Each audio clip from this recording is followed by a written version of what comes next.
Hello বন্ধুরা, আজকে কিন্তু আমি দুটো একদম সিম্পল রেসিপি করছি। একটা হচ্ছে মুগ ডাল সজনে ডাঁটা দিয়ে, আর একটা মাছের ঝোল করছি। আর আজকে কিন্তু আমি মাছের ঝোলে মাছের ডিমটাও দিয়ে দেবো।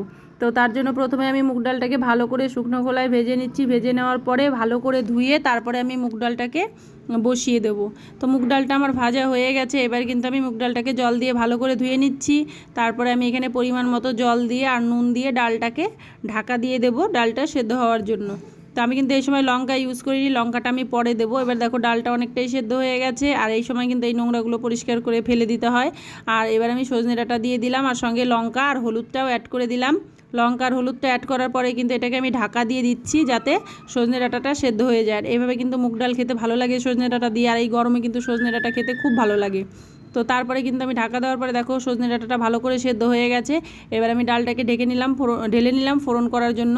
তারপরে আমি কড়াইটা ধুয়ে বসিয়ে দিয়ে এবার কিন্তু কড়াইতে তেল দিয়ে আমি শুকনো লঙ্কা, তেজপাতা আর জিরে ফোড়নে দিয়ে দিলাম। দেওয়ার পরে কিন্তু আমি এখানে আদা অ্যাড করব। আদা থেতো করে দিয়েছিলাম, আর মুগ ডালে কিন্তু আদা থেতো করে দিলে খেতে ভালো লাগে। আদাটা দেওয়ার পরে একটু নেড়ে চেড়ে তারপরে আমি এখানে মুগ ডালটাকে দিয়ে দেবো। আর তোমরা এইভাবে মুগ ডাল করে খেয়ে দেখবে, ভালো লাগে। জিরে ফোড়ন দিয়ে ভেজে করলে বিশেষ করে মুগ ডালটা, তাহলে কিন্তু পাঁচ ফোড়ন না দিয়ে জিরে ফোড়নে দেবে তোমরা, খেতে বেশি ভালো লাগে। তো আমার কিন্তু মুগ ডালটা রেডি হয়ে গেছে। এবার একটু 2 মিনিট ফুটিয়ে নিয়ে নামিয়ে নিলেই রেডি হয়ে যাবে সজনে ডাঁটা দিয়ে মুগ ডাল। তো আমি ডালটা এবার ঢেলে নিচ্ছি। ঢেলে নেওয়ার পরে কিন্তু আমি মাছ রান্না করতে চলে যাব। আমি মাছটাকে ভালো করে ধুয়ে নুন হলুদ মাখিয়ে রেখেছিলাম। তারপরে কিন্তু আমি এখানে মাছটাকে ভেজে নেব। আর আমি কিন্তু আজকে মাছ ভাজাটা পুরো দেখাতে পারিনি, কারণ হচ্ছে আমার ক্যামেরাটা অন করতে আমি ভুলে গেছিলাম। তো তাই জন্য মাছ ভাজাটা তোমাদেরকে দেখানো হয়নি। তো আমি প্রথমে কড়াইটা বসিয়ে তারপরে কিন্তু আমি এখানে তেল দিয়ে মাছগুলোকে ভেজে নিচ্ছি। ভেজে নেওয়ার পরে আমি সবজিগুলোকেও কেটে রেখেছিলাম, সেটাকেও ভালো করে কষিয়ে নেব।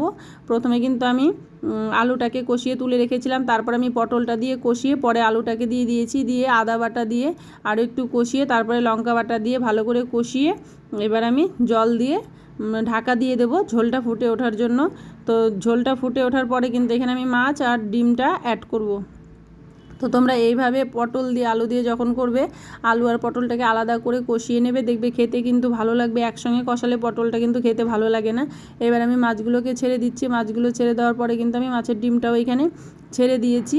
দেওয়ার পরে কিন্তু দেখো তোমরা খুব সুন্দর এবার সেদ্ধ হয়ে যাবে। আর এইভাবে ডিমটা কিন্তু খেতে ভালো লাগে, ডিমটা খুব সফট হয়। তোমরা ভাজার ডিম তো সবাই খেয়েছো, কিন্তু এইভাবে একবার খেয়ে দেখো, আশা করি তোমাদের সবারই খুব ভালো লাগবে। আমাদের বাড়িতে তো সবাই খুব ভালো খায়। তারপরে কিন্তু আমি এখানে রাঁধুনি আর জিরে বাটা দিয়ে ঝোলটা না ফুটে উঠলেই 2 মিনিট তারপরে নামিয়ে নেব, তাহলেই রেডি হয়ে যাবে কাতলা মাছের ঝোল আলু পটল দিয়ে। তো তোমরা কে কোথা থেকে আমার ভিডিও দেখছো আমাকে কমেন্ট করে জানাবে, আর আমার ভিডিওগুলো তোমাদের কেমন লাগছে সেটাও কমেন্ট করে জানাবে। ফেসবুক থেকে তোমরা যারা আমার পেজটা দেখছো তাদেরকে অসংখ্য ধন্যবাদ, আর যারা নতুন আমার ভিডিও দেখছো তারা প্লিজ আমার পেজটাকে ফলো করে দিও। আর যারা ইউটিউব থেকে দেখছো তারা আমার চ্যানেলটাকে প্লিজ সাবস্ক্রাইব করে দিও। আর এভাবেই আমার পাশে থেকো, যাতে আমি এগিয়ে যেতে পারি আর নিত্য নতুন তোমাদের ভিডিও দিতে পারি। তো দেখা হবে অন্য কোনো ভিডিওতে। ততক্ষণ তোমরা সবাই সুস্থ থেকো, ভালো থেকো, আর নতুন ভিডিওর জন্য অপেক্ষা করো। টাটা।